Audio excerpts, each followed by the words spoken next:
বাংলাদেশের প্রতি অকৃত্রিম বিশ্বাস ও আনুগত্য পোষণ করিব। আমি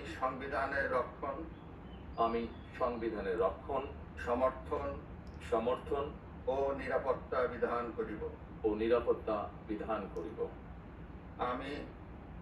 আমি ভীতি বা অনুগ্রহ, অনুরাগ বা বিরাগের বশবর্তী না হইয়া সকলের প্রতি আইন অনুযায়ী যথাবিহিত আচরণ করিব। এবার মাননীয় প্রধানমন্ত্রী গোপনীয়তার শপথ পাঠ পরিচালনা করার জন্য রাষ্ট্রপতি মহোদয়কে বিনীত অনুরোধ জানাচ্ছি।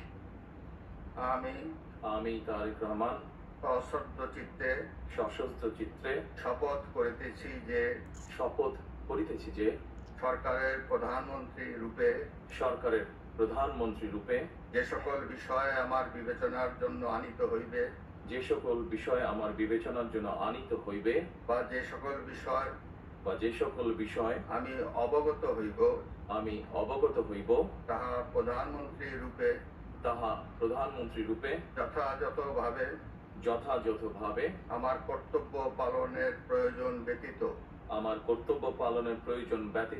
প্রত্যক্ষ বা পরোক্ষভাবে কোনো ব্যক্তিকে জ্ঞাপন করিব না বা কোনো ব্যক্তির নিকট প্রকাশ করিব না। ধন্যবাদ। মাননীয় প্রধানমন্ত্রী